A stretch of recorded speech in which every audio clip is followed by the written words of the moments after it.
Hey guys, we are back for the episode 3 preview, and so let's take a look at what we might expect next. So the preview opens on Dragonstone with Dany's dragons flying about. Now, of course, we the viewers are still wondering why the dragons haven't been used yet. And let's be honest, there's no good explanation. Last episode we're told that it's about saving lives, but in the finale last season we saw Dany do a precision attack on individual Yunkai ships. Not to mention, non-dragon warfare like sieges are pretty deadly as well. We're talking about starvation, one of the worst ways to die. Now the real answer on why the dragons haven't been used is of course that Dany has been overpowered and the show needs to correct for this. And it's also so that there can be more story and that the dragons can be used later on in the season. Later on in the season though is certainly not episode 3. We next get Dany staring off at the ocean. I imagine this is her lamenting the loss of her Greyjoy fleet last episode, and this is probably the most reaction we're going to get. Sadly, Emilia Clarke has chosen to play Daenerys in these later seasons with this blank poker face all the time, while delivering all of her lines in a deadpan voice. I think this was a really bad decision.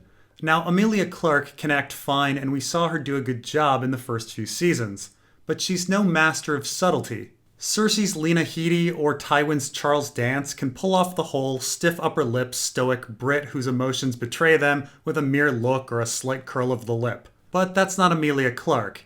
At all. Instead, for the past few seasons, Daenerys comes off like she's in a third-grade play. And sadly, I think she's pot committed to this portrayal at this point, so we'll not likely see any improvement. We then get Euron returning to King's Landing, likely in celebration after his victory at sea. Now, I know a lot of people think Euron is overdone and loony, a little too Jack Sparrow, some might say. And I see that, but I actually really love the performance. He is far and beyond my favorite character right now. I think he's engaging and so much fun to watch. This might be because all the other characters have become really dour. Tyrion hasn't been any fun, Varys is serious, Littlefinger has become deeply sad. The only characters who seem to be enjoying life at all are Euron, Tormund, Thoros, and maybe Sam and the Sand Snakes, and now half of the Sand Snakes are dead. I think the show desperately needs Bronn back, stat. At the end of the day though, I most look forward to Euron's screen time. Now he's obviously been set up as the baddie that Theon needs to defeat, since Theon never really faced Ramsay. I just hope there will be more Euron in the future, and I hope he makes it well into Season 8. Next we get Cersei talking about how the war has begun. Cersei and Jaime have oddly become incredibly competent this season after being bumbling idiots for most of Season 5 and 6. Of course, they are in the underdog position and need some wins to have them to be a threat for Dany and Jon. With the rallying of lords, the flipping of House Tarly, the alliance with Euron, and the anti-dragon weaponry, it now makes it look like House Lannister might have a fighting chance. Now it's worth noting that a lot of Cersei's success has been because of Qyburn. He's the one that created the zombie mountain. He's the one that found out about the wildfire, and he's the one that invented some anti-dragon weaponry. I really do hope that this season we find out who Qyburn is and where he comes from. We then get the arrival of Jon and Davos on Dragonstone. So this episode is likely going to be a long set of reunions. Jon probably has some words to have with Theon, as Theon betrayed Robb and took Winterfell. Then again, Theon did help save Sansa, so perhaps it's all a wash. The one interaction that I hope they deal with is that of Davos and Tyrion. Tyrion's use of wildfire took down Stannis' fleet and killed Davos' son. Davos wrongly blamed Mel for this and went ballistic, but it's Tyrion who is truly responsible. I don't expect much, but I'm hoping for at least a shout out, which is what they managed for Myrcella. We next get Tyrion saying that Cersei will be ready, and Varys saying that they know we're coming.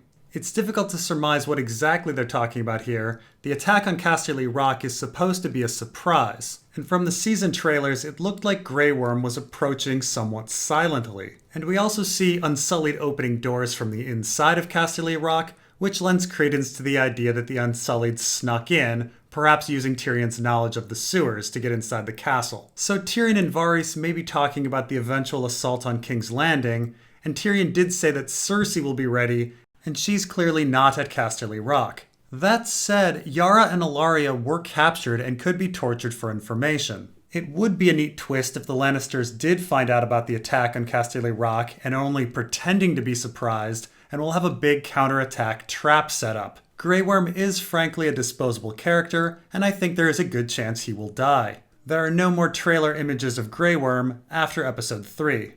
Anyway, we get another panning shot of Jon's arrival. Those are Dothraki bringing up the rear.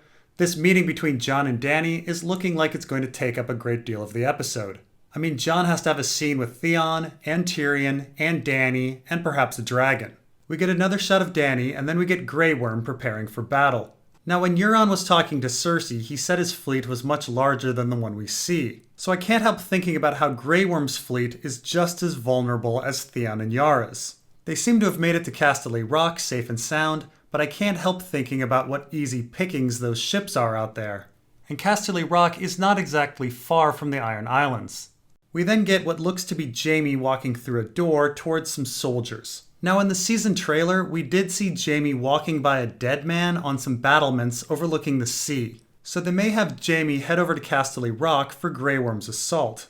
It would put more stakes in the battle if we knew people on both sides of the conflict, though I suppose this could just be Jaime organizing troops in King's Landing for some other attack. Next we get Euron taking a bow in the throne room, likely presenting his gift of Ellaria Sand. Euron appears to be super popular with the people, and I think it'll be pretty hard for Cersei to turn down Euron's proposal for marriage. She really needs Euron, though she might think she can extract more freebies from him. And I'm certain Cersei will resent Euron for wanting more power, and that everyone likes him and not her. I do wonder if there's any potential for Cersei ever liking Euron. In the book, Cersei is attracted to Rhaegar and is attracted to Jaime, two pretty boys. During Euron's last visit, Cersei didn't give any indication that she enjoyed Euron's company. Jaime certainly acted a bit jealous and threatened, but we don't really have any idea if Euron's charms will be effective. That said, Ellaria Sand is quite a gift. Cersei and Euron may connect over their love for torturing people and getting revenge. We next get this scene of Sansa walking away from a heart tree. This was a longer sequence in the season trailer. The heart tree was last seen when Littlefinger was harassing Sansa about Jon ruling the North and not her. This Sansa plot seems to be building towards some sort of rivalry between her and Jon. That said, I don't know how this Jon-Sansa split can possibly materialize, with both Bran and Arya heading towards Winterfell to reinforce the idea of family. I actually suspect that the Sansa plot is going nowhere, and I think we're going to be very disappointed by whatever Littlefinger is planning or not planning. I don't see how Littlefinger can possibly get Sansa's affections or the Iron Throne through his current trajectory. Now, we also didn't see Bran last episode, so I imagine he should be showing up in episode 3. He should refocus Sansa's direction to the north and not south, which was a worry in episode 1.